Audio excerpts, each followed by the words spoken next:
Live here in beautiful Salt Lake City, Utah, here at DNA HQ. What is going on, AJ? What is up, buddy? Late start today. Yeah, it happens. Traffic and life happens. Yeah. So thank whoever's already tuned in for tuning in. We appreciate you guys. Yeah, appreciate your patience out there in comment land. Appreciate there out there in the chat and people watching in, tuning in on both actually Instagram and YouTube and Instagram. We have someone going on both, so that's awesome. We'll have to try and get back and forth. If you are on Instagram, we will be checking there for the comments as well, so feel free to jump in.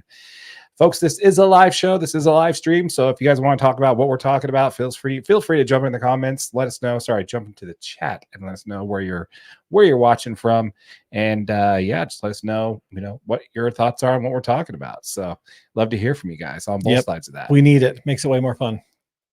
Okay, so lots to talk about today. We have rivalry week here for college football, and also in the Utah Hockey Club. We have a very interesting month coming up here. Crucial Utah Hockey Club. Crucial month. Utah Jazz got in the dub column, so we'll talk about that. That's what I'm talking about. Yep. And I don't know if you noticed this, AJ, but literally about an hour after, see, just happens every time after we done recording, something happens. Correct. About an hour after we got off our show last week, Los Angeles Dodgers won the World Series. I did see that. Yeah, actually. Yeah. So we're going to have to dive into that a little bit and talk about some fun stuff on that. And not that I'm partial to that at all, but we'll get into that for sure. We're once again in the chat. We'd love to hear from you guys. Comment away. Let us know where you're watching from, all that good stuff. We'd love to hear from you. All right, you ready to jump into the intro to the podcast? Let's do it. All right, before we do that, pre-show cheers. Cheers to you. Cheers to you, my friends. All right, let's do this. Hello, Internet.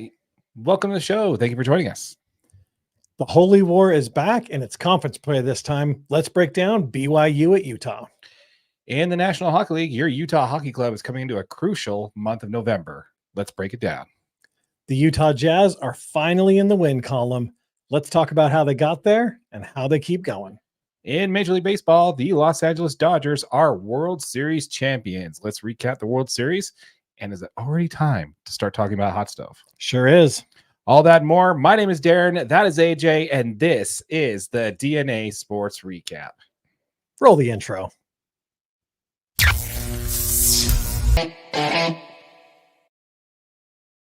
How's it going, AJ? Doing great, buddy. I'm doing great. A little behind schedule today, but things are going well. That's great. No worries there. Believe it or not, guys, we got jobs, Yeah, and like whole lives. Yeah.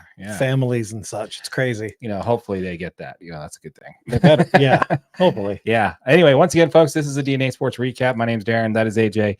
And we're going to be jumping into some local sports talk as well as diving into a little bit more national stuff as we go for sure.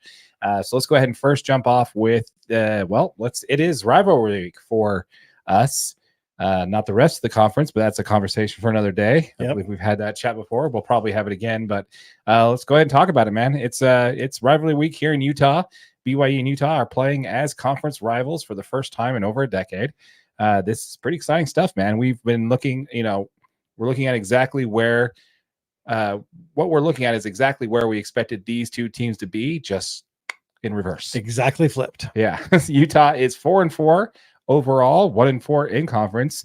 BYU is ranked 9th in the country and is undefeated with an 8-0 record. I think standing alone at the head of the Big 12 conference. BYU is favored to this one on a -4 on the road at Rice Eccles. The over-under on this one is 40.5. Which is a pretty low line. Low line. On a BYU defense, it's averaging 30 points. Mm-hmm. And the line only being them -4. But I can tell you exactly why that is that way. Why is that? So the BYU currently has the 38th ranked defense and the 49th ranked offense. They are currently number 16 in time of possession. The best defense that BYU has played thus far this season is the number 36 ranked Kansas State defense. Okay. Utah currently has the 15th ranked defense. So I would say that line is obviously going to reflect the Utah defense being much more stout than some of these other teams, than any team that they've played so far. They haven't played anywhere close to this defense yet. Mm-hmm.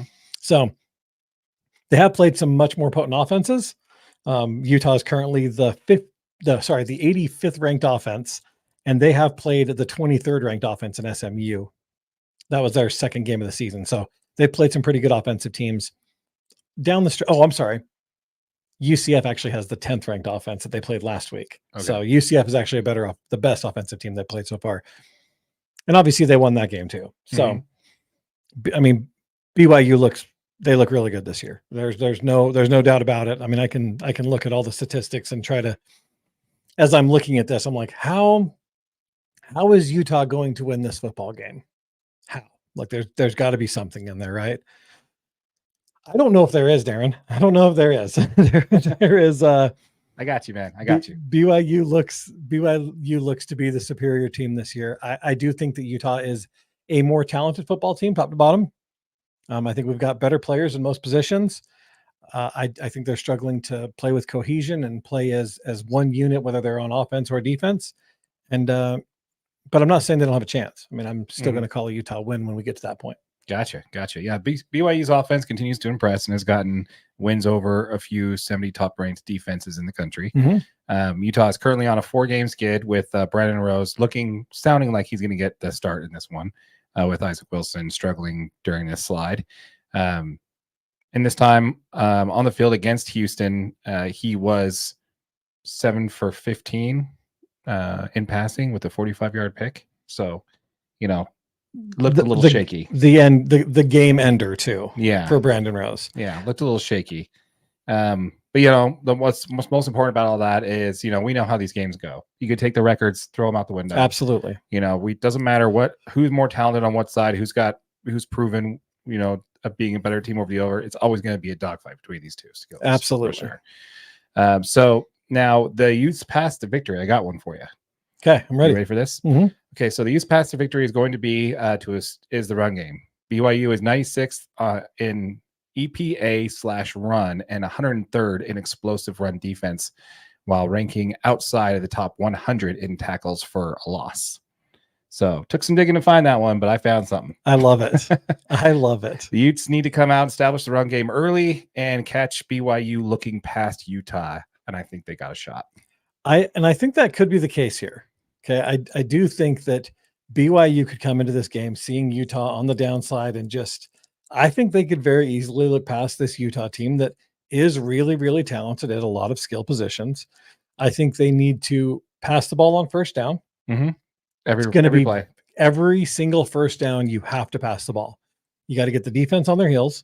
You got to use the rush to control the line of scrimmage and time of possession, because that's how Utah wins football games. And then mix in play action. And you have to keep this BYU defense honest. Don't allow them to just sit there and send rusher after rusher. Drop back, throw some quick screen passes. Got to keep them honest, right? Like this is a talented BYU defense. I mean, their 38th ranking is not as good as they actually are. They're actually better, in my opinion, because I've watched a ton of BYU football games. I think they're better than the 38th rank. Yeah. So, and they played some great offensive teams. You know what I mean? They played 3 teams in the top 50. So, 4 teams in the top 50. So they got skill, right? Like they're going to be able to move the ball. We've got to be able to keep the BYU offense off the field. We've got to keep our offense on the field. Our offensive guys are made to be out there in the trenches and run the football, control the time of possession, and then just keep pushing Jake Retzloff to make mistakes. You know what I mean? He has not been perfect by any means this year. He's thrown some picks.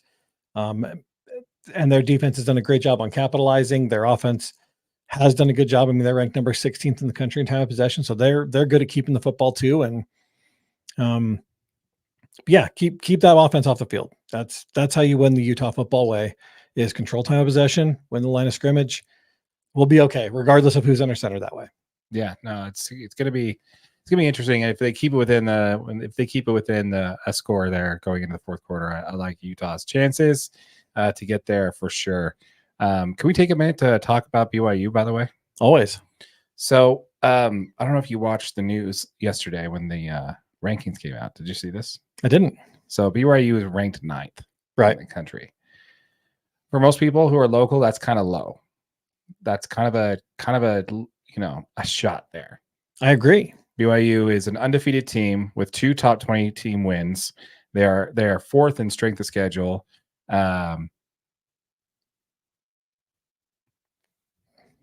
Basically, as far as the teams that are in the top 10, they're in the fourth strength of schedule. Penn State is sixth after losing at home to Iowa State. To me, this is kind of Ohio State. What did I say? They lost at home to Ohio. You said Iowa State. Sorry, I do that all the time, man. You're good. I do that all the time. A little bit back and forth there, for sure. So let me just double check our audio. Is our audio going to the right place? I'm just double checking on that real quick. Yep. Okay. Yeah, we're good there. Okay. So let's see here. Where were we? BYU. Right. Okay. So when it comes to BYU, they're ranked ninth, and I basically what I kind of see is this kind of a message sent from the committee, basically just kind of at a detriment to the conference, basically. I totally agree. So let me paint a scenario here for you. Okay, I'm ready. So BYU could win out this year and could go into the Big 12 championship game versus Colorado. That's where Vegas is putting it right now, is BYU versus Colorado. And they can lose the CFP. Sorry, they can lose in the Big 12 conference game. And by doing that, only losing in the conference championship game, they will not be in the college football playoff.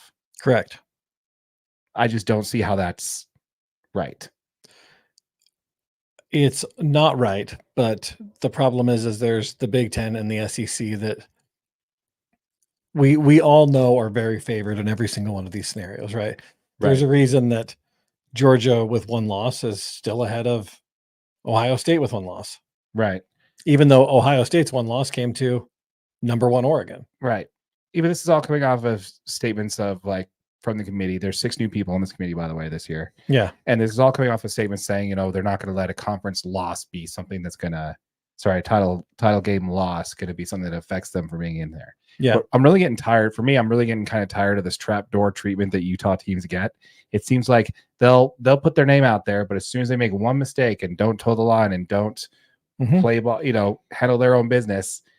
Oh, we tried. We gave you a shot. And there'll still be 5 or 6 teams in the 12-team playoff from the SEC. Yes, with 2 to 3 losses. Yeah, and that's what drives me absolutely nuts about this is that we expanded it to 12 teams, and all this was to allow. It wasn't allowed to new teams like BYU or Utah into the show here. It was about giving the conference championship the shot in there, but after that, it simply became those who already have are going to get in, and those who have not are still on the outside looking in. Yeah, it's still a good old boys club. It's still going to be SEC and Big Ten football, and nobody else matters. And I just think that's kind of ridiculous that we have a team that could win out throughout the entire year, lose in the college football playoff, lose in the conference champion, and they won't get an extra bid into the college football playoff. Yep. I definitely see that happening.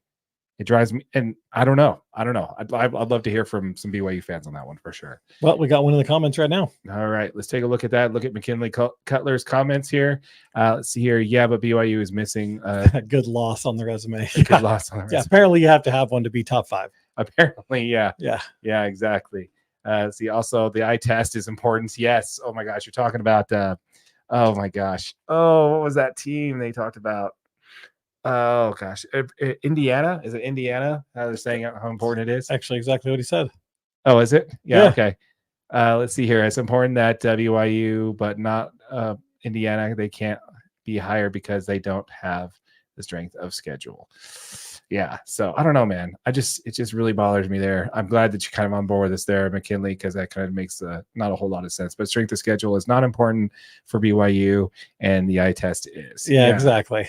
Yeah, I don't know, man. It just seems like there's a lot of these teams that are going to have to play their way in, just run the table, and then if they screw up, even miss one misstep and lose against a good team. Yeah, unless you're Georgia or Bama or any SEC or Big Ten, because you can lose one. Yeah, because your strength of schedule. I think it's a little tighter than that. I think you actually had to be in the good old boys club in the first place. Like you're not going to see some unknown SEC team come in here and just, if they want out, they weren't going to get the recognition. I think you actually have to be one of these teams that have a certain logo on the side of their helmet to be involved in this conversation. I agree. I just think it's a little what's the word I'm looking for? I don't know. It's kind of BS is basically what I'm trying to get at. So yeah. Anyway, we'd love to hear from you folks. Let us know in the comments down below what you think when it comes to the college football rival weeks coming, folks. Let us know who you got, who's going to win this game. And yeah, we'd love to hear from you. What's your take on this game? Who wins this one? This is going to be, as you said, all records, all skill levels, everything goes out the window. I have just this, it's weird because the last 3 weeks, I didn't think Utah could win those games just with the play. I got a feeling they come ready to show up for this one. I'm going to say Utah 20, BYU 17. Very nice. Very nice. I like it. So you're taking the under. I'm going to take the under. So I'd the over under at 40 surprise you. Just like because you just took the under. It actually just ran perfectly into my line about Utah's defense. Okay, perfect. Yeah, perfect. Yeah, man, I'm right there with you. I'm a little bit optimistic about Utah's chances, like I mentioned before. BYU is terrible at an explosive run game and cannot really tackle for losses, which is what I've been watching a lot of Utah football, a lot of tackles for losses against Utah offense. If they can establish the run game early, keep the defense honest with a couple of short passes out, run the slant routes, stuff like that, I definitely think Utah has a chance. However, I'm picking BYU in this one at 27-10. Wow. 27-10. Okay. I like it. Yeah, I just think BYU wants it more, man. I just think BYU wants it more. They want this one more, and they have a lot more on the table for this one than they used to. They do, but going undefeated in college football is really difficult. It is really difficult, and I think Rice Eccles Stadium will be a thing of beauty this weekend. Yeah, well, so it hasn't been the last 2 times they played there. Well, I mean, the stadium was great. I mean, I've been there the last 2 times they played. The stadium was great. The teams just sucked. Yeah, it just didn't really factor into a win. It's basically I mean, you watch the team just start crashing and burning, and it's really, you can feel the air just come out of that place. Yeah. So trust me, I hope I'm wrong, man. This is the first time I'm picking BYU. This is the first time I'm picking Utah to lose. So I'm not happy about it, but everything I've seen when it comes out of this team so far is that they need to show me something. With the whole Cam thing, will he, won't he thing, and they finally just said, okay, no, he's done. At least they're being honest there.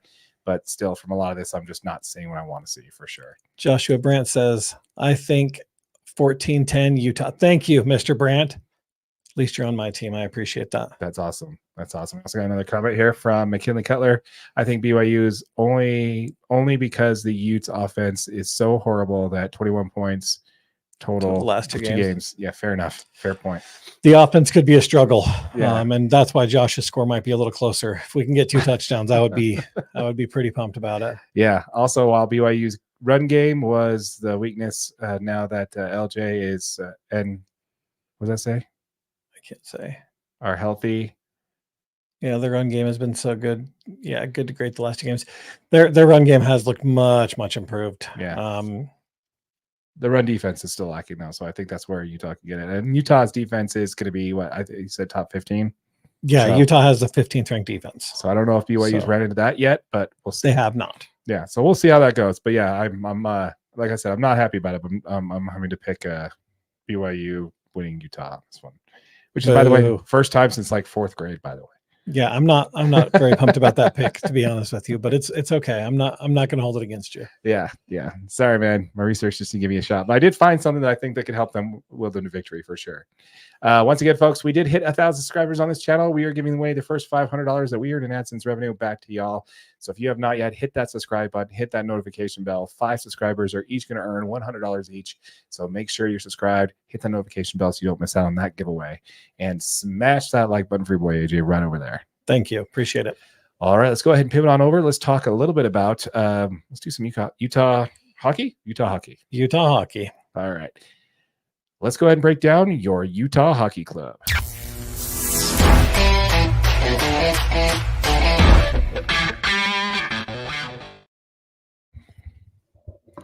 Nice job, dude. Nice job. Thank you. You're all welcome. Yes. Just on point there. But yeah, so let's go ahead and break down a little bit of your Utah Hockey Club, shall we? Let's do it. Okay, so there's an article on KSL this week discussing how crucial the month of November is for this team. Absolutely. Cole Bagley of KSL Sports tweeted out roughly a month into the inaugural season, and Utah Hockey Club is 5-4-3 with 13 points, good for 4th in the Central Division at the time that quote, whether that tweet was made. Yeah. Still with 70 games to go, but it is possible. But they're in a position early to, and they're in excellent early position, especially with the amount of injuries that they have sustained. November will be very important, is the tweet there. Yeah. So what's your take on that? I mean, this team's looked really good at times and really bad at times. I mean, just, the game just last night, they just couldn't find the back of the net. I mean, they ended up losing 3-0 in that one. The losing Sean Dursey has really hurt this team. He was just such an energy player. He came out, he would get some goals for us. And then also, we just recently learned that John Marino is going to be out longer than, we originally expected on that one. So he could potentially be out the rest of the season. So, I mean, they've had some great wins though. I mean, like they shocked the Rangers in overtime at Madison Square Garden. They've looked so good at some points, and they started the season so strong. It was like, this team could really be something, but this is going to be a really, really tough month. And I hope that they can just keep going and keep finding ways to win. Yeah. It's just going to be huge. Yeah. They're 5-5-3, ranked 5th currently in the division. Safe to say this team did come out swinging and overperformed expectations, regardless of those key early season injuries for this team. Right. The article does go on to say the Central Division is arguably the toughest in the National Hockey League, with Winnipeg at 11-1, the Winnipeg Jets team. They're overperforming 8-1-2 Minnesota Wild squad, with 2 star-studded rosters in Dallas and Colorado. Utah certainly has their work cut out for them, is also included in this.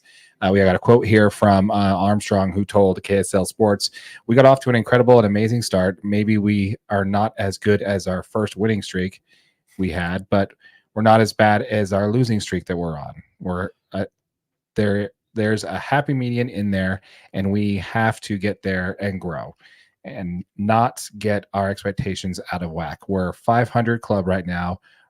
We're right where we should be for our age and where we're at in the rebuild. It's probably giving us a rude awakening, which is a good thing. We're not as talented as our first few games lead us to believe, and let's get back to work."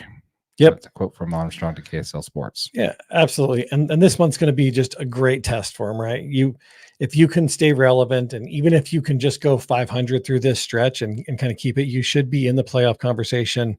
And even losing in the first round, making the playoffs for this young team, I mean, with these stud guys like Logan Cooley and Dylan Gunther and Matthias Michelli, I didn't even mention, obviously, the captain Clayton Keller, right? Like these guys this is a huge opportunity for these guys to get into the playoffs and just show that they belong.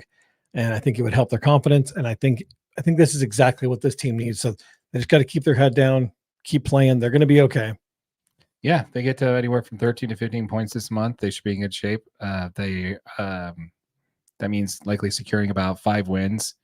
This one, 5 to 7 wins, give or take.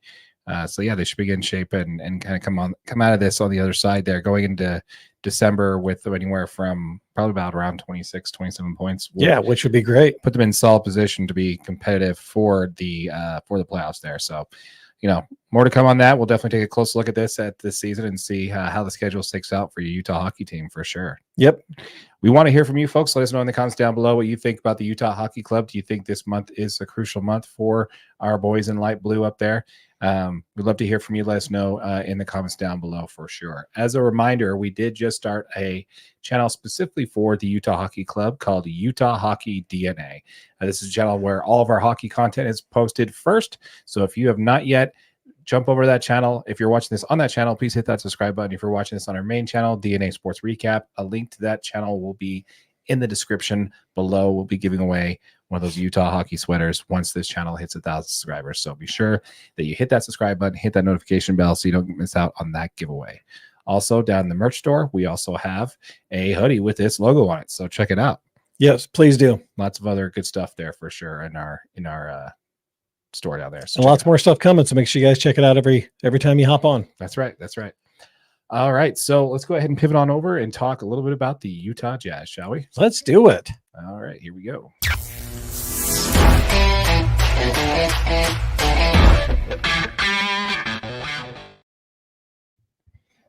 All right. So let's go ahead and break down a little bit about your Utah Jazz, shall we? Let's get into it. Okay. So they got their first win over in Chicago. I love it. And they were not predicted to win that game. No, they were not. Chicago looks tough. Yeah, I mean, yeah, but I'll give into a reason why I think Chicago lost that game. We'll get into that in a second here. You know the reason too. The Utah Jazz have gotten off their first win of the 2024-2025 season and did it in surprisingly against the Bulls on the road. Keontae George led the way with 33 points, 9 assists. John Collins added 28 points, 13 rebounds, and 5 assists. That is a stat line for that guy. Holy cow. He did it in 31 minutes too. Yeah. Not even like the highest minute player on the Jazz that year or that night. Yeah. Colin Sexton also added 24 assists. 24 points. 24 points? 24 points, 5 assists, and 2 rebounds. Colin Sexton? Yeah.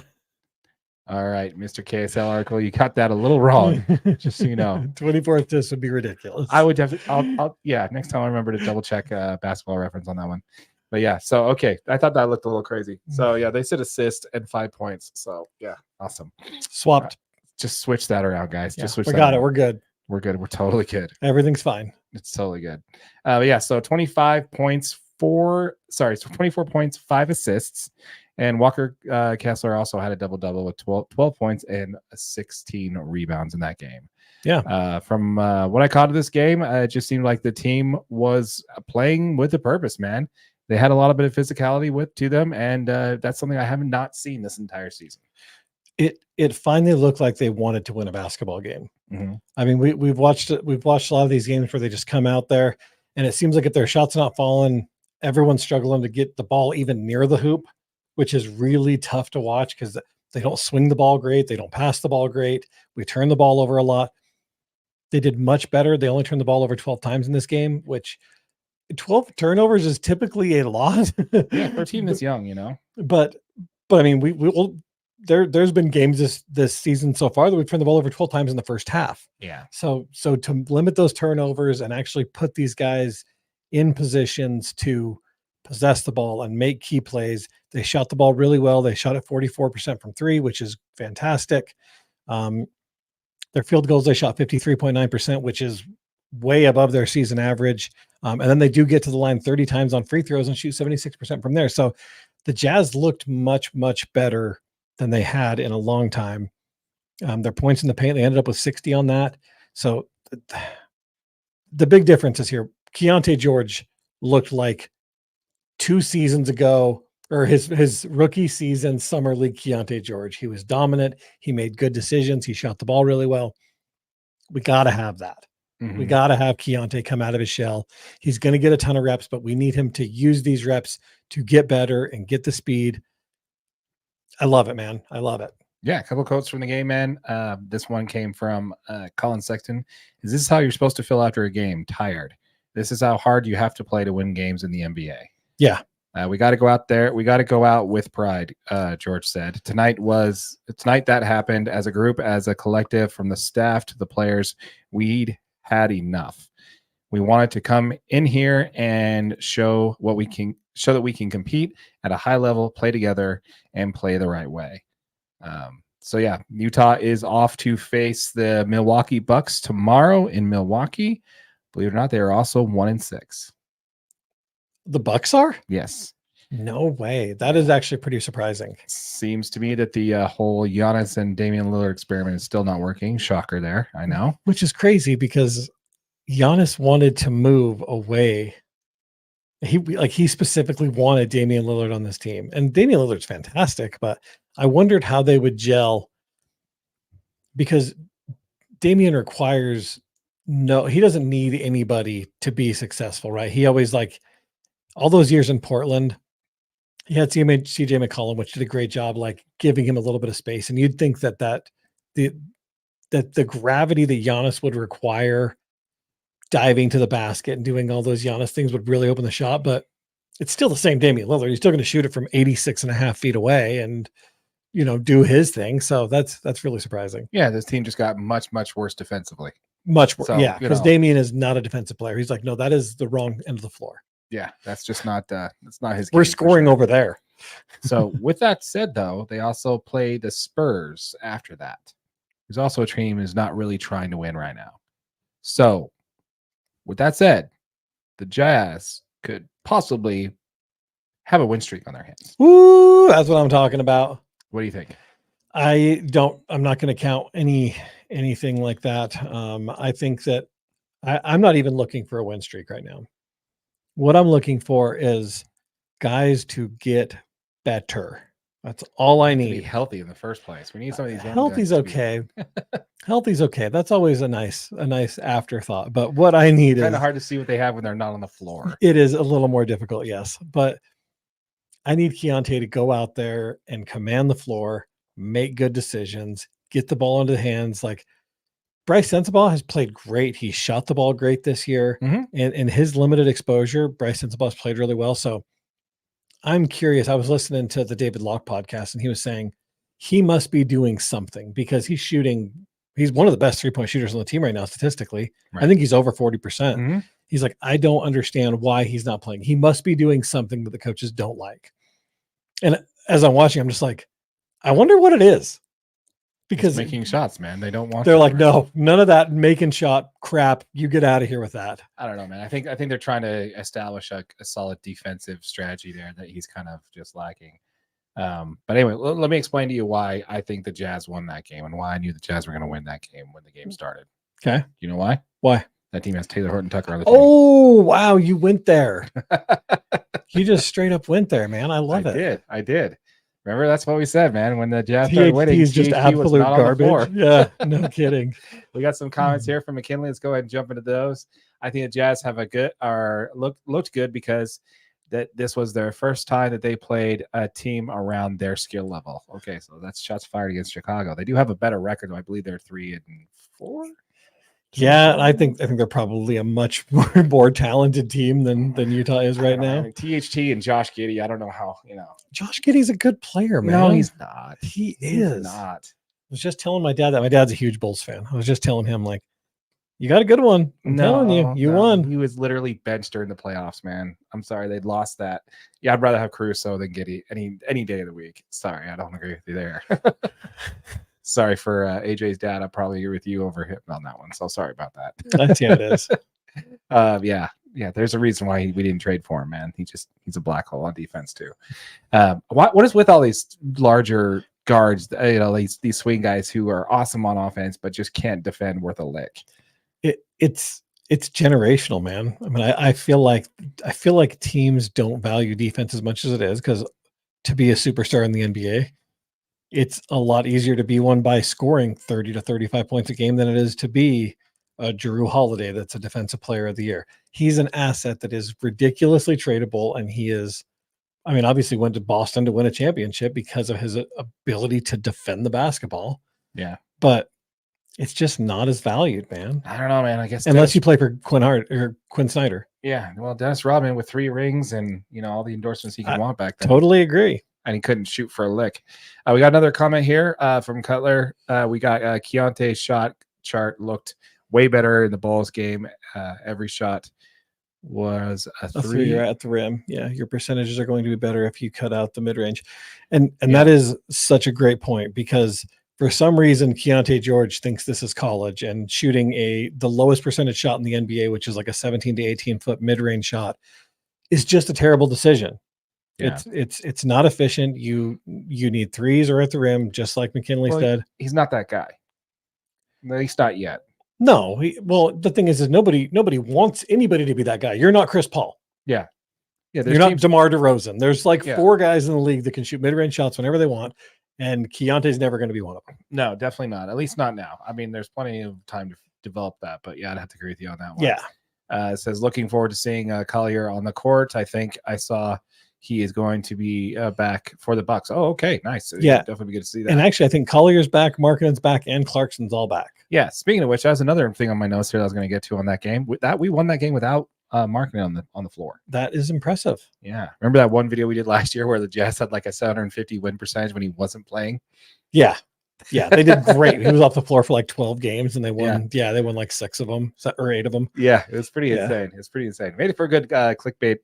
Sure did for sure. Yeah, better without him. I think. Yeah, better without him with the question mark. Yeah, so that was interesting. Thanks for watching that all, by the way. Walker Kessler looks much better in this year. Small sample size. Small sample, but it is one of the only players on the Jazz that I feel is good. Playing good every game. Averaging double and 3 blocks. Yeah, that's something we didn't touch on was the blocks there. He's averaging, I believe, this season more blocks than he did per game in his rookie season so far, which is something that's good to see. It finally looks like he's. I think you're about to say the same thing. It finally looks like he's actually accepted his role as, okay, I'm Walker Kessler, shot blocker extraordinaire, rebound the basketball, give it to somebody that can score. If it bounces off the rim and I can dunk it. That's it. Or screen and dive, man. Screen and dive. They'll find you. You know, these guys will find you. John Collins, I saw this here. John did did his best Larry impression last night to win against the Bulls game. That dunk was insane. Yeah, dude. Yeah, he threw it down. That was absolutely insulting. It was great. Yeah, it was great. I love seeing it. You love to see it. But yeah, so my prediction is the Jazz are not going to win those 2 games. I think Milwaukee's going to win that game. And then I believe actually I think they're going to lose to the Spurs as well, just because they have a 4-5 record right now. The Spurs do, and they're just too talented to lose to this Jazz team. So Jazz are going to keep doing what they're doing, staying on target to capture the flag, as they say. I'm predicting their first 20 games are going to be 2-18. Oh wow.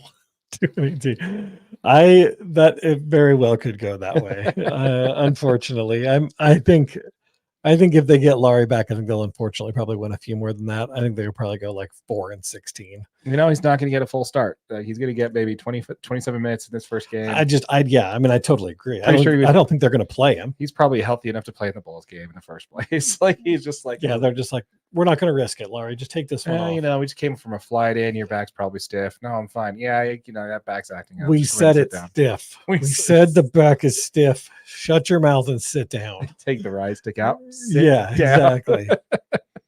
That's awesome. Oh, Laurie, dude, I love it. Yeah. So good on him, though. Good on him, man, for being willing to, be a team player on that for sure. Yep.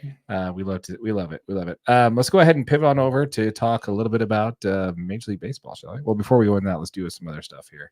Let's do some other stuff. Okay, let's do it. We got to do some other stuff here. We got to close this bills, as they say. Yeah. So for all you folks that are watching us for your Utah Jazz, we did launch a channel specifically for your Utah Jazz called the Utah Jazz DNA. How many times can I say Utah Jazz in one sentence? That was a lot. All of our content will be posted here first on your Utah Jazz, so be sure to check out that channel. If you're watching this on our main channel, DNA Sports Recap, the link to that channel will be in the description below, so be sure to check out that channel. We'll be giving away one of those sweet new Utah Mountain Black Road jerseys. Did I say that right? Something like that. And if you've already subscribed to DNA Sports Recap, go over to this channel, like and subscribe to that one too. Absolutely. Don't miss out on that giveaway. More stuff to come. We actually got some merch coming out for the Jazz as well, so be sure to check that out. Is that shirt up yet? No, not yet. But I could switch that one and make it. I could put it up pretty quick, actually. Do we have a limit on how many shirts we can have of it? I don't think so. Okay. I don't know. Just wondering why. I hope not. All right, cool. So yeah, be sure to check it out. Utah Jazz DNA. Check it out. Let us know what you think. We'd love to hear from you on the videos there, and we'd love to chat with you on that comments on those. And be sure to subscribe so you don't miss out on that giveaway. Do it. All right, so let's go ahead and pivot on over and speak a little bit about Major League Baseball, shall we? Let's do it. All right, let's talk Major League Baseball.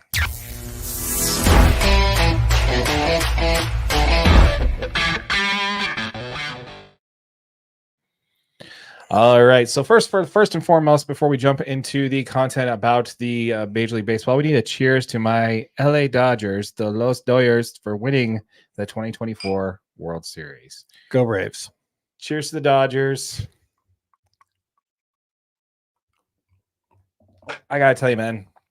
Now, we're going to definitely talk about this. Now, this happened exactly as we signed off last week. Mm-hmm. They battled back from down 5 runs. I believe it was one of our regulars on the channel that said the Dodgers just tied it. Yeah. And I'm like, don't. But I just, for the record, and I know that when we were on air, you wouldn't say anything, but I was like, they still got a chance, man. I'm telling you. Yeah. Like, this is the Dodgers offense. We've watched them go off. Getting 5-6 runs is really not a big deal. And you're like, don't say it. Just don't put it out there. Don't put it out there for sure. So I tried not to. Yeah. Yeah, so it was very interesting, but they did come back to win the World Series there when it comes to that, and we definitely got a lot to dive into on that. But like I said, it happened. They finished out right after. If you were to tell me when we started our preseason predictions, no, actually, scratch that. When the Dodgers with the trade deadline when they got Jack Flaherty, yeah, and you were to tell me the Dodgers were going to win the World Series this year, I would have told you were nuts. Yeah. You were absolutely nuts. Mookie Betts was out for 2 months because he broke his hand. Max Muncy was out for a total oblique for 2 months.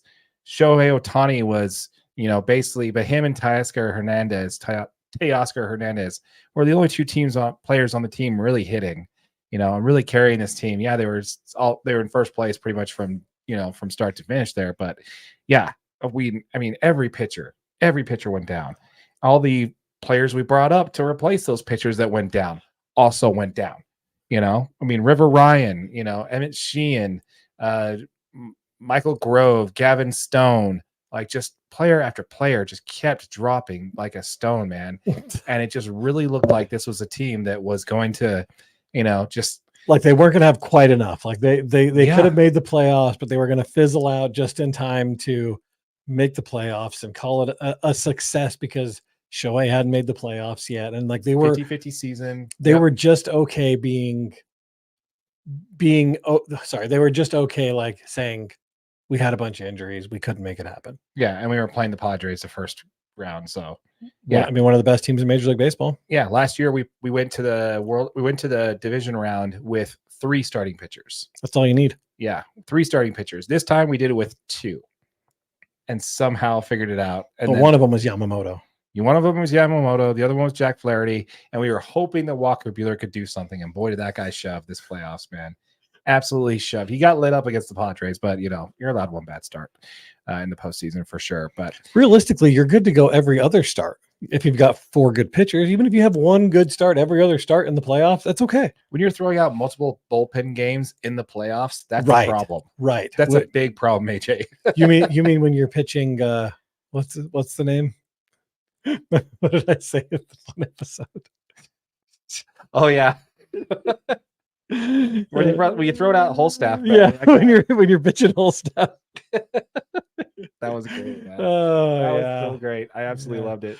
Throwing out whole staff when you're pitching whole staff the whole time. Yeah. Yeah, that's great. He had to throw the whole game too. I don't even know that guy. Yeah, that's great. That's great. I got to make fun of myself. I'm sorry. Yeah, well, it was autocorrect. That's what I'm going to blame it on because it works every time. Yeah. And if you don't like it, then I don't care. Or in the notes probably just said whole staff. You thought that was the guy's name, I have no idea. I don't know what happened. I just know that that's who they pitched. Yeah. Yeah, but absolutely insane. I mean, if you listen to the podcast there, the Mookie Betts podcast, which is called On Base, he interviewed Dave very Roberts. Entertaining, by the way. Yeah, very good podcast. Yeah. He interviewed Dave Roberts. Did you see that one? I did actually. Yeah, where he started talking about it. He said to him that Padres series was the World Series. Yeah. And it's really unfortunate that was the best series with the 2 best teams of the entire playoffs. Yeah. That sucks that it was the first one. But in all reality, I called it in one of our episodes. I'll have to go back on my notes and make sure that I said it, but I don't know if it made the cut for the video. If I did, then, I can't be bothered. But I said whoever comes out of that series is making it to the World Series. Right. Yeah. I really like the Dave Roberts comments in this, where he goes in and he talks about how when they're in New York for that game 5, they really didn't want to go back to LA without the championship. Yeah, he was saying it kind of laughing, kind of joking, but yeah, there was some fear there. They didn't want to be the team that came back and blows a 3-0 lead. Right. They don't want to be the first ones to do that, and the fear of that happening. Yeah, because Yamamoto, in all actuality, they're up 3-2 coming back to LA, and you got Yamamoto on the mound, who has dominated this Yankees team twice. Yeah. So the odds of him throwing a complete dud against the team for the 3rd time on 6 days rest, probably not likely. The Dodgers bats. The only problem is Judge was starting to wake up, so there might have been some issue there. But yeah, I agree. He didn't want to go back without the championship, and I agree. I think it was definitely a risk to do that. So if you had a chance to win it, you definitely need to win it. But that's where the scouting report came in. Have you heard about this? I did see this, but I just want to say, I think the comment that I liked the most was he was willing to accept a little more risk in that game because they knew that they had another pitcher ready for the next game. So he's like, let's take a little more risk. And because he threw, who pitched in game 5? Oh, he threw all of his leverage arms. It was whole staff pitched. Yeah, whole staff pitched. Okay. Both perfect. lefties were in the first 5 innings of the game. And freaking Blake Trinan threw 3 innings. He pitched in I think that's what I was 3 thinking of was innings. Trinan. Yeah.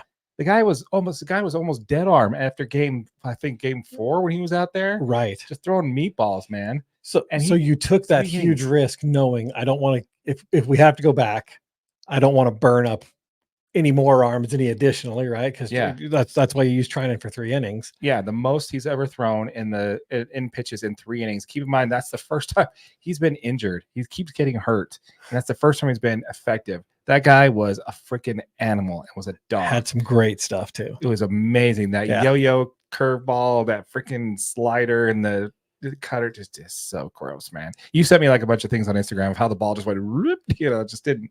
I don't So understand, insane. dude. How the hell do you hit a baseball that don't- moves 21 inches? That's insane. It's absolutely insane. But yeah, when it comes to let's talk about the World Series there. We've been bouncing back and forth on that a little bit, but let's talk about the World Series there.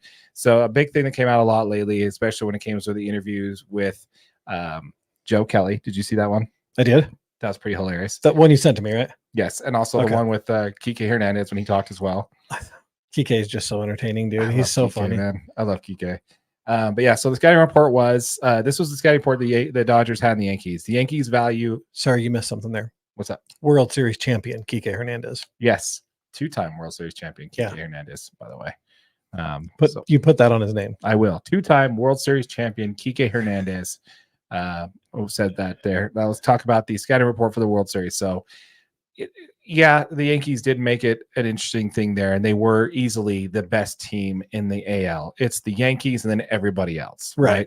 When it came to the Yankees, so when it came to the World Series, but there was a lot there when it came to what the Dodgers had to do, and I was into the scouting report. The scouting report said the Yankees value talent over fundamentals. If you run the bases with purpose and aggression, the Yankees will self-inflict harm. The value was very high on putting the ball in play and making the Yankees make a routine play.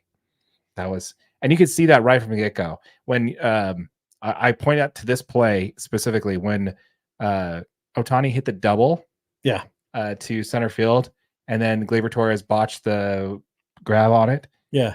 Any other game except for this series, Ohtani stays on second. Absolutely. He's not running because they're both the pitcher and the second baseman were within 5 feet of the ball. Yeah. But he knew that the game plan was to be aggressive on the base path. Yep. And he took third. And then it was just a sacrifice to get him in, just get him to score a run. Correct. So it's just that kind of stuff all over the place. Just good fundamental baseball. Absolutely. So let's go ahead and break down all these errors, huh? Oh, dude, I love this. I love this. Yeah. So let's start with the one that did you watch all the reactions from all the Yankees players, Yankees fans when these errors were happening? No, I did not see that. Oh my gosh, we have to send you one for sure. That got John Boy when they're sitting in the suites and the ball hits and he sees the ball going towards Judge. He's like, okay, looks down. And everybody's like, he's like, what happened? Like he dropped it. What? Yeah. So there's ball hit. It was a little weak fly ball just there. Weak blooper out to center. Routine. And Judge was just trying to, because Kike was kind of running a little bit further out towards second base. So he took his eye off the ball thinking he can back pick him. Absolutely. So he took a step back because he was looking to make a throw. Yeah. And then he took his eyes off the ball, closed his glove too soon, and dropped the ball.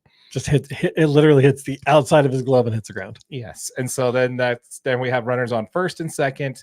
And from there, what happens next is there is a routine grounder from, I believe, Tommy Edman. Yep. Who he hit it towards shortstop. And then that play caused the runner from second moving to third. Runner second moving to third. And Volpe decided to try and get the lead runner. Correct. Throwing to Jazz Chisholm, who's never played third base in his career before he was playing with the Yankees. Also a terrible throw to the inside. Terrible throw. Why you throw the ball to the inside of to the runner's back, I have no idea. Do you remember when we talked about the Padre series and how Machado's running in on the Absolutely. base pass? Yeah. This is the same thing. Kike was running out. Yeah. To try and make that throw as awkward as possible. Absolutely. And he did it. He threw the ball right in the dirt at his feet. And then, I don't know what Jazz Chisholm was doing with that little dab there at the end, but he was completely off base. Take a look at the play, man. I don't know what he was doing. It's horrible. Like there's absolutely no fundamentals there at all. He's out of position.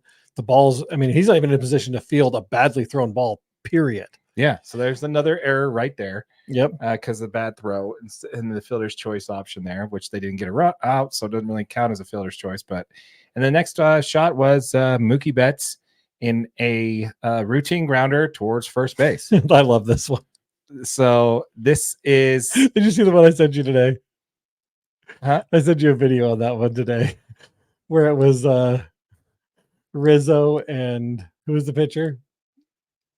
Cole. It's like the two of them, and they're at a bar, and he's like, oh, you got this one? He's like, yeah, I always got you, man. Don't worry. He's like, so always, like, you always got me. Yeah. He's just like, even if it was like a really important play, yeah, he's like, yeah, of course, man, I always got you. Yeah, so you cover me, right? Yeah, it was great. It was great. So yeah, so I love it. Yeah, absolutely. And then what happened was from there is he would, so this was a routine ground ball. Now it happened earlier in the inning. In the first inning, same thing happened. Correct. But the ball missed was the cover, yeah. But the ball was closer, and Yeah. Rizzo just grabbed the ball and was able to run to the base. This one was much deeper. Rizzo didn't run up on the ball, and so yeah, basically a no man's land there. And that was just a mistake on Cole. Yeah, because Rizzo made the right call by making sure that he cleanly fielded the ball. The last thing you want is that ball to go into the outfield. So you charge it and you miss it. Yeah, not a great idea. Every baseball sense says you have a pitcher running to cover first base on a ball hit to the right side, and he's always covering. Always. Cole is always covering, except for some reason that play. So yeah, that was you got me great. Right. Yeah, exactly. You got me right. It was great. But yeah, so I just think that those errors alone, and then you got the wounded one, Freeman coming up and hitting a 2-run double, which got them close, and then Teoscar Hernandez. Now this is an error that should have been counted but wasn't. Teoscar's 2-run double that tied the game. If you watch that play, Judge was playing Teoscar to right center field. Now keep in mind, this is the home run derby champion who bats from the right side. And he's playing him to right center? Why would you place right center? A right-handed hitter to right center. Yeah, a pull hitter too. Yeah. He's in right center because when they cut to do that cut where they're showing where the ball's going, he's full on sprint and he is dead in line with second base. Yeah. So that means he was over. Way over. Way over. Yeah, absolutely. If he was playing him straight up or actually pulling him to play, routine play, he could have got to that ball easily. Absolutely. And actually made it a play, and the Yankees would win that game. But there were just so many different things there that was so like in that inning that just didn't make any sense. But it played right in perfectly to the whole concept of the Yankees will self-inflict. They don't put any emphasis on the actual fundamentals of the game. So yeah, the Dodgers win in 5, which I thought they'd actually win in 6, but the Dodgers, like you mentioned, did not want to go back from to LA for game 6. But absolutely. Super crazy, man. Super crazy. Love the way that series played out. We got a comment from here from friend of the channel, Tammy Price, friend of the channel. Reactions were perfect. Yeah, it was great. Also, for the record, we're probably going to start calling McKinley friend of the channel as well. He does. Yes. He does. Yeah. McKinley, so friend McKinley. Of the channel. Pooper for Cooper. I like it all the way. Yep, absolutely. Talking about basketball. So yeah, we're definitely going to have to start referring to McKinley as friend of the channel. Friend of the channel. Yeah, for sure. For sure. We've got a few. We've got a few friends of the channel. We appreciate every single comment you guys leave. It's awesome. It makes these shows so much more fun. Yeah. So just a few fun facts about the Dodgers this year. I don't know if you heard this one, but the Dodgers outsold the entire Eras Tour. No, they did not. Yeah. Taylor Swift sold 4.35 million tickets in her Eras Tour. The Dodgers sold 4.36 million tickets. That's insane. Can you believe that? That's pretty absolutely crazy. Insane. The Dodgers are the only team to win a 9-game World Series using 8 pitchers. 9-game World Series. No, sorry. They never only team with a 9-inning World Series. A 9. Okay. So a World Series game that didn't go into extra innings. Basically. Okay. So they're the only team in World Series history to win a 9-inning World Series game with using 8 pitchers. That is insanity. Yeah, it's pretty crazy. Yeah. New York had more hits, more runs, more walks, more stolen bases, a higher batting average, and more errors. A better on-base percentage, a lower ERA, and a lower WHIP. and still lost. How's that error count? That's true. That's true. So yeah, I think that's super, super hilarious when it all comes down. And yeah, sure, it's great. So, the infamous battle right on online right now between Ice Cube and Fat Joe.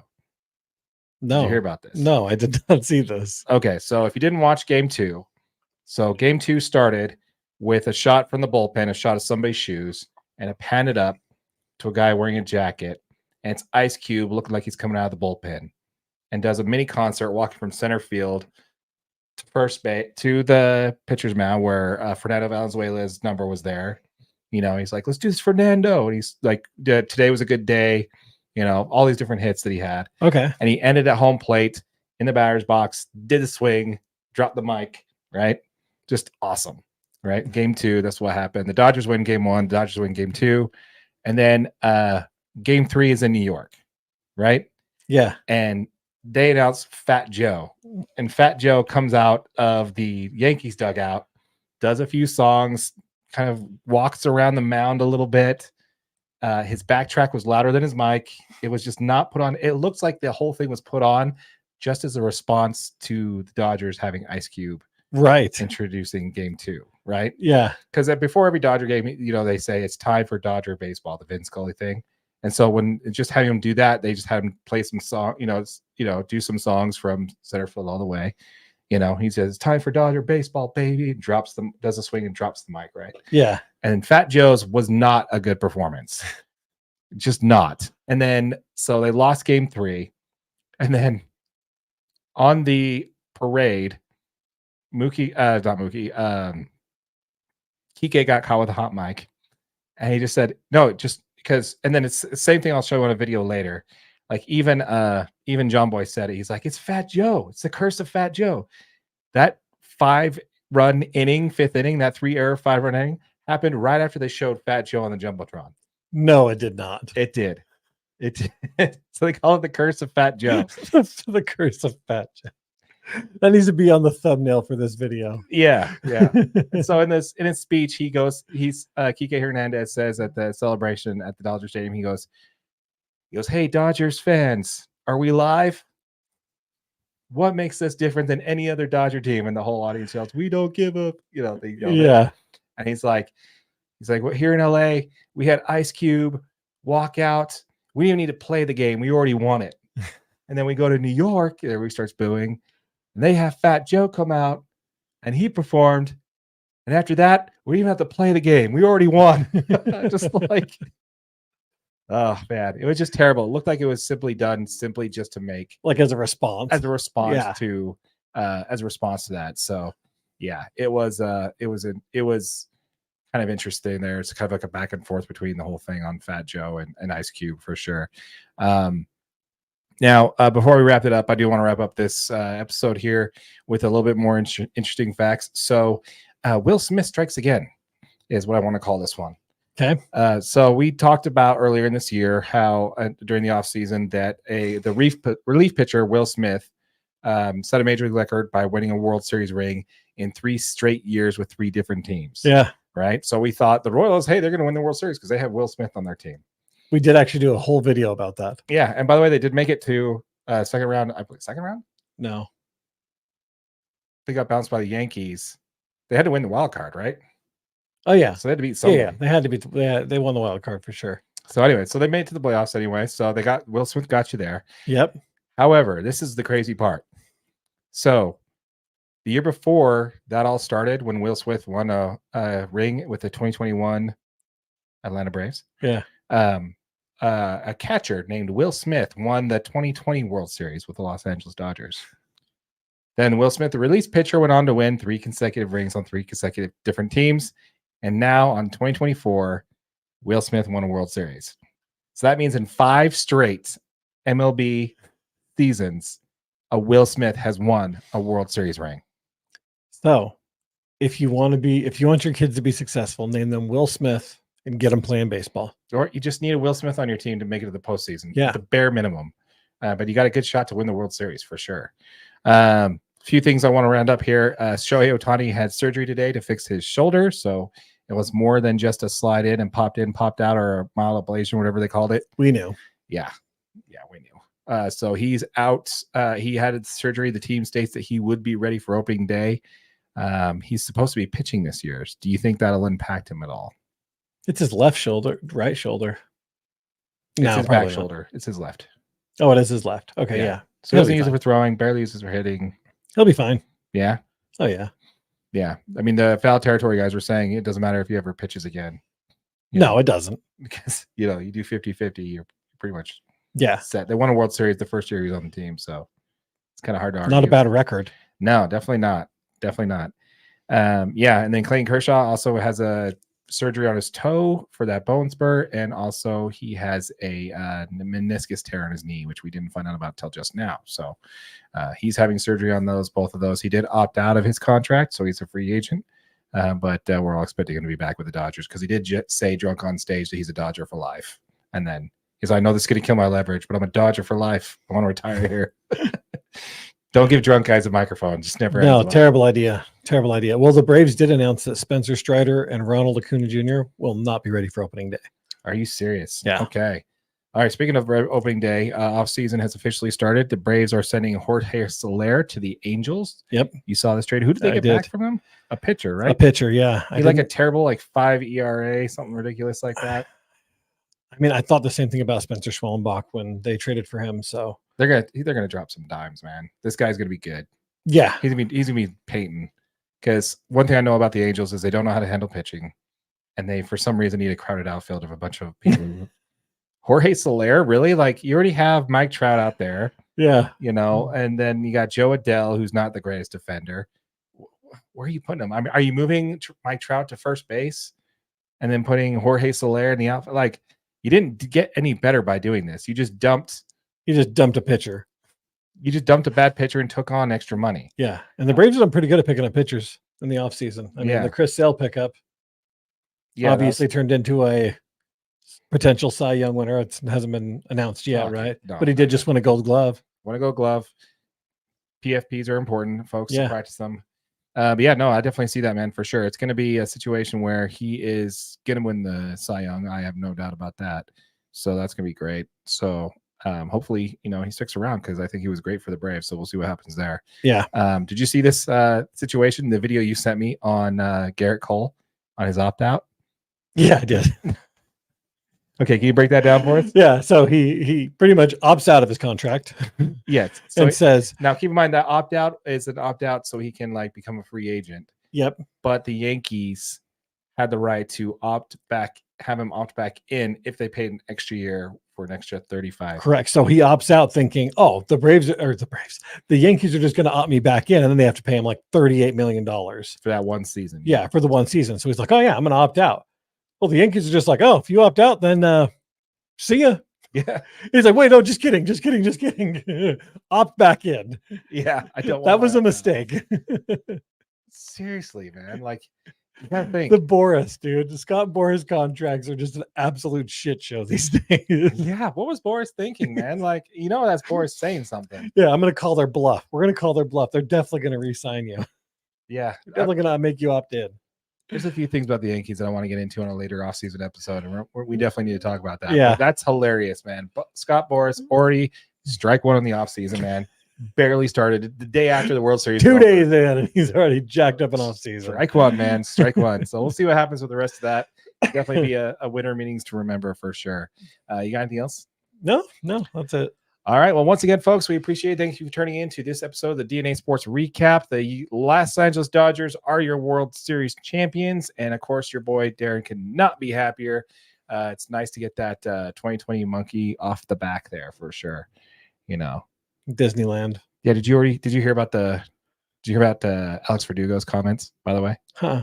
Yeah, he made comments like 2 years ago when he was with the Red Sox saying, the 2020 World Series didn't count. You weren't playing at your home stadium. You weren't playing in front of fans on the road. Right. And it's just poetic justice about baseball that he was the one that got struck out by Walker Buehler at the end of the game. So much better. So much better. Still not real? Huh? Yeah. Still not real? How'd it feel? How does it feel to lose a World Series? That's awesome. But yeah, we want to hear from you folks. Let us know in the comments down below. What did you think of this World Series? It definitely was one of the more popular one for the ages for sure. Help bring back baseball. We'd love to hear from you in the comments down below. Let us know what you think. As a reminder, folks, this channel did hit 1,000 subscribers. So if you have not yet, hit that subscribe button, hit that notification bell. We are giving away the first $500 that we earn in AdSense revenue back to y'all. So if you have not yet, hit that subscribe button, hit that notification bell so you don't miss out on that giveaway. Yep. And if you're watching on YouTube on one of our short videos, just know this is available as a podcast wherever you get your audio. With all that said, my name is Darren. That is AJ from the thing you are currently watching. And this has been an episode of the DNA Sports Recap. Till next time.